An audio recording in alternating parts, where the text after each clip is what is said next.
The commentary team is crucial to the viewing experience for many sports fans. For the casual fan, the expertise of the panel helps to bring the more nuanced aspects to the forefront, allowing for deeper understanding and appreciation of the sport. For the diehards, they become a soundboard to confirm or refute their analysis. When it's firing on all cylinders, it enhances the action and helps to add to the endless amount of memorable moments. While more mainstream sports broadcasters are held to standards of impartiality, as bias not only taints what the viewer sees, but when the winner is determined by a scoreboard, opinion on the mic doesn't matter as much. But in the clown show we call the sport of mixed martial arts, commentary can take a life of its own. A small, tight-knit community, a subjective scoring system, and an impressionable fan base make for an amazing combination when the people trusted to call the action deviate from those parameters. What's up guys, Bailey here. Just a quick one for you. Ridge Wallet are offering 10% off their wallets if you go to ridge.com/MMA on point. Here, Tom, show us your wallet.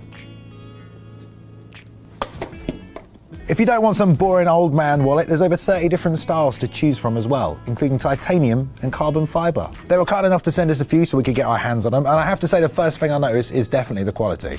They're incredibly sleek and you can fit up to 12 cards at once without that annoying wallet bulge. Make sure you get the best offer by using our link MMA on point and save up to 10%. Is that one yours? No, well, this one's mine actually. Take that one, I want that one.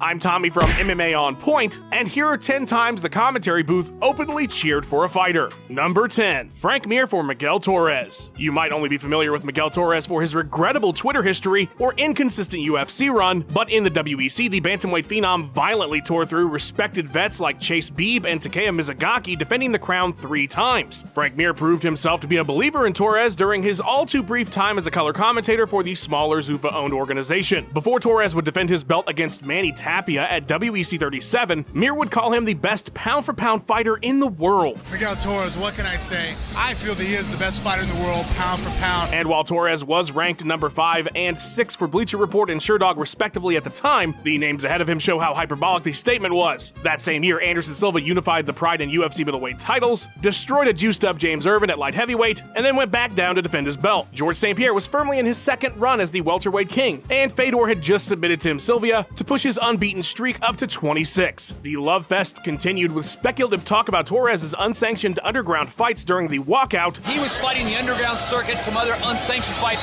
well before they started keeping track of his record, which is now 34-1. And a bizarre conversation about his chances in a jungle knife fight. If you want to make, a real life case for a guy who's rambled, you hand a knife and you send him out into the jungle, my money's on Miguel Torres. Something that was referenced again just before the second round finish. Look at the eyes on somebody. That's the same expression I'm sure people have before they go in and stab somebody. When Torres put his belt on the line against Brian Bowles at WEC 42, Mir at least toned down the pound-for-pound claim, calling the bantamweight champ number 1 in the USA, something the Brazilian, Canadian, and Russian diehards probably appreciated. This time, however, the very contagious Torres flu strain infected his broadcast partner Todd Harris, who seemed to give the defending champion more credit for his up kicks than to the challenger for dropping him with strikes. I think Brian Bowles has learned his lesson about those up kicks. But both men wearing their finest Torres t-shirts while seeking autographs couldn't save him from a first-round knockout. Number 9, Will Vanders for Marcin Rousey. While MMA is a contest between two individuals, a lot of other people are involved to get to the opening bell. That's why you hear fighters refer to their teams or use plural pronouns like us and we when talking about them standing alone against their opponent. So it's only natural that when a victory is achieved, it's cause for celebration for the entire crew. Will Vanders took this to the next level though at KSW 39. The longtime voice actor and martial artist was on the call for the action, which featured old friend and training partner Marcin Rousey challenging Fernando Rodriguez Jr. for the heavyweight titles. We're gonna have some big knockouts tonight. We're gonna have some submissions. We may even have some... Vanders also provided commentary for K1, where Rousey first made his mark in combat sports. Just 16 seconds into the fight, Marcin landed a hook that slept Rodriguez and made him the champion. It's a knockdown!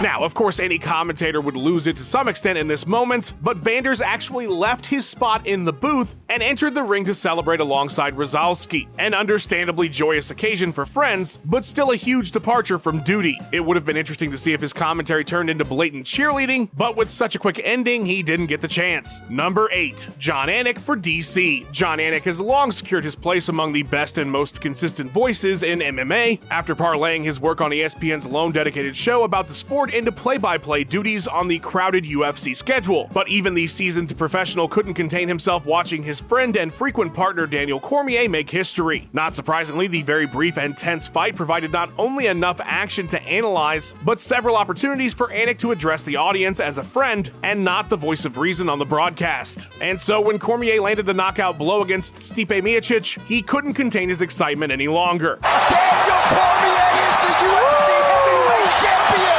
One of the greatest of all time! The usually buttoned down and controlled reaction to spectacular events turned into shouting and celebration as Anik seemed to want nothing more than to enjoy this moment with his friend. The image of the two looking to each other through the cage in the immediate seconds after the knockout will live on as one of the most genuinely heartwarming moments in a sport void of many of them. Only the most hardened of fans didn't get a little misty-eyed watching it. Oh, you were completely unfazed? Well, fuck you then. Number 7. DC for Luke Rockhold. At this point, we know the deal with Daniel Cormier. Before his fairly recent retirement, he had emerged as one of the regular personalities in the commentary booth, and his background of coaching has served him well as a technical analyst. Almost completely unable to turn the coach switch off in his brain, as he oftentimes becomes a factor during the fights when his commentary has amounted to being televised corner advice, with competitors at the Apex Center having heard him in the heat of battle. Oh, and thank God for not having the crowd. Shout out to DC. I heard him tell me to check. I need to figure out how to check it. So I started trying to check him, and game changer. Now, of course, that can be at least partially blamed on the combination of the relatively quiet atmosphere of the Apex and his passionate delivery. But if any of his teammates from the American Kickboxing Academy are in the cage, he'll completely abandon all pretense of being a neutral voice on the mic. Perhaps the most obvious example took place as his friend Luke Rockhold fought Paulo Costa at UFC 278. As the sloppy yet oddly crowd-pleasing affair took place, it was clear that the former middleweight champion was exhausted, and a low blow opened the window for a pause. DC and frequent partner in biased crime Joe Rogan urged Rockhold to take the full 5-minute break. This is great for Rockhold. You got time. You All this time.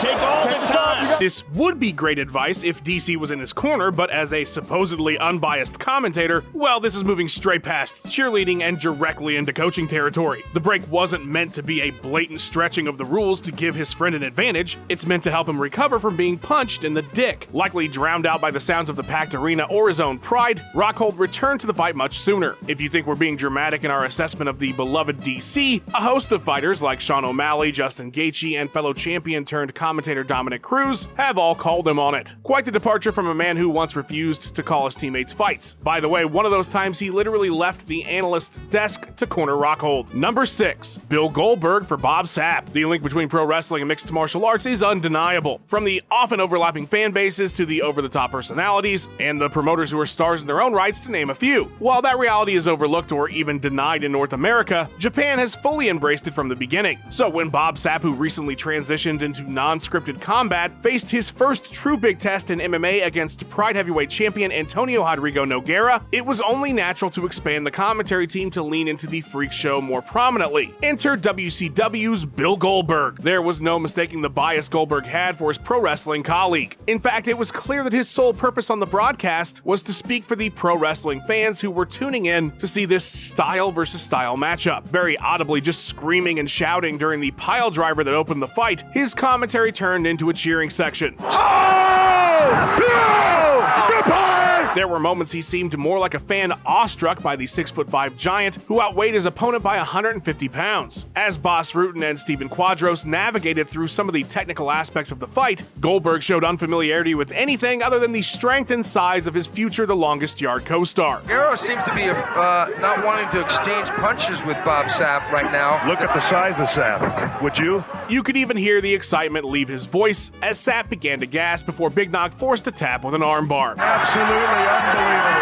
Number 5. Mike Goldberg for Ronda Rousey. Sure, Mike Goldberg has had some questionable calls during his time, but let's be fair to the man. When it came to Ronda Rousey, nearly everyone showed their bias. By the time she was slated to face Holly Holm at UFC 193, the first female champion in the history of the company was a global star and frequent topic of conversation among those who had never bothered to care about mixed martial arts before. With talk shows, Ring Magazine, and Hollywood calling, it was all about Ronda. So as Holly Holm began picking apart Rousey to the surprise of many, Goldberg Goldberg didn't quite read the writing on the wall. Takes a lot of energy to be a rock star. Well, right now, Holly's taking a lot. Face. It has nothing to do with being a rock star. It took Rogan repeatedly emphasizing what was happening in front of them to drown out Goldie's attempts to boost the failed efforts of the champion. Rogan forcefully explaining that being a rock star had nothing to do with being punched in the face is what seemed to have stopped him going further down the river of denial. By the second round, Goldie caught up with the fight just before the inevitable happened, and a new champion was crowned. Number 4. Cage Rage for Lee Murray. When Lee Murray made his one and only appearance in Cage Rage, it's no surprise that the commentary team was so clearly biased towards him. At the time, he was the rising star of the UK, fresh off a victory in the UFC and an unofficial win over Tito Ortiz in a street fight. Not true.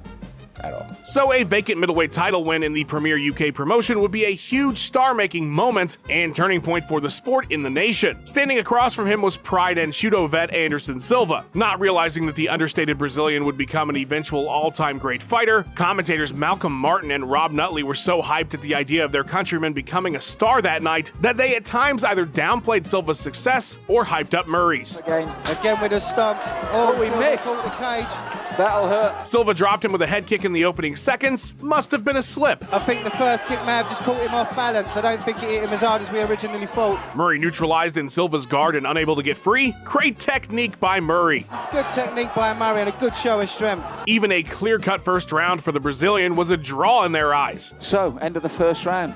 I've got to be honest, in terms of aggression and the way things went, possibly Silva, maybe a draw. I'd possibly go for a draw on that one. They were complimenting him on strikes that didn't land, but they at least recognized that going into the third, Lee would need a big round to walk away with a win. That big round didn't come, as Martin and Nutley faced the reality of Silva dominating on his way to a decision victory. Lee Murray is world class, when he was the number 2 in the world, and he'll be back. He's going to be back. Number 3, Joe Rogan for Randy Couture. Part of the appeal of Joe Rogan is that he isn't a classically trained broadcaster. Instead, he is a stand-up comedian that happens to be a lifelong martial artist and devoted fan of mixed martial arts before it became a job. This combination of a laid-back fan with a sense of humor and martial arts expert excited to be there has endeared him to many and added a down-to-earth environment to many UFC events. And like many in the sport, it's impossible to hide admiration for the legendary Randy Couture. And yes, it's only natural to in the presence of the multiple-time champion, but unlike Rogan, we're not in front of a mic live with millions of people tuning into what we do. Fanboying over Couture's upset win over Chuck Liddell for the interim light heavyweight title. I was always a Randy Couture fan, but now I'm just blown away. That guy's amazing. Screaming into the mic to the point of distortion as Couture dropped Tim Sylvia.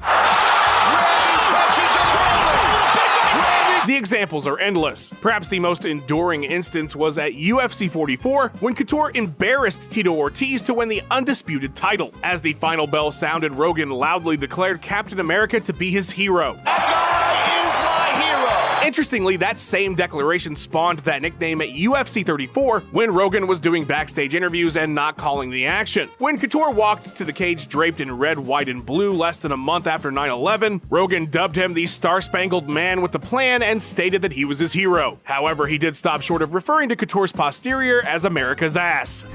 That is America's ass. Number 2, Rogan for Chuck. As the commentary team for UFC 37.5 set the stage for the approaching main event between Chuck Liddell and Vitor Belfort, it was immediately clear who Joe Rogan was supporting. Dismissing Belfort's previous KO win over Vanderlei Silva and his history of fighting bigger opponents, Rogan was all Team Liddell. Vanderlei Silva moves straight back. You're not going to see that from Chuck Liddell. Chuck Liddell's a very smart guy, and Chuck Liddell probably has the best takedown defense in all of the UFC. Even when Vitor showed strong takedowns early, he was quick to credit the Iceman for simply existing on the ground. Back up. That's what I'm talking about. That's very hard to do.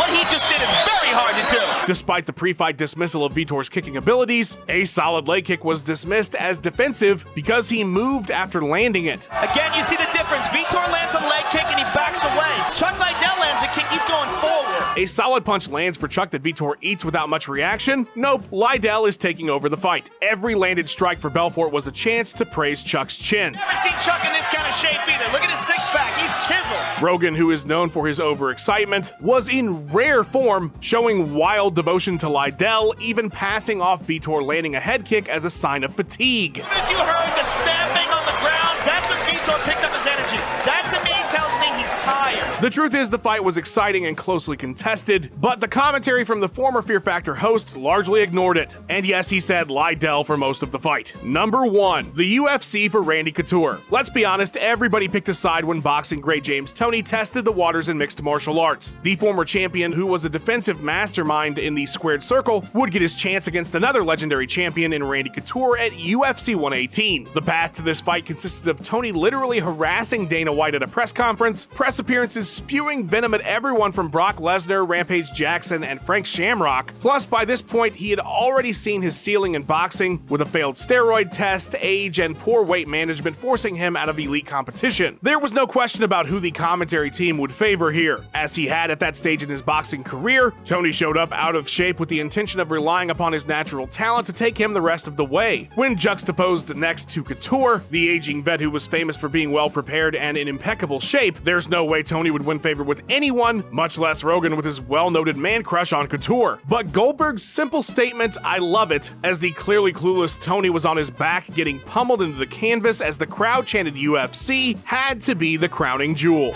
People are chanting UFC. I love this. Big love to Ant Walker for writing this one. A massive shout out to the editor of this video, the awesome George Hutchinson. The guy's a total pro, he nailed this one. Go follow him on the Bird app. And Ben Rosette for those provided musics. Please show my friends the respect they deserve on their socials. Like and subscribe for more of the good shit. Tell us about some hilariously biased commentary in the comments. And how about you have yourself a great day? Thanks for watching, guys.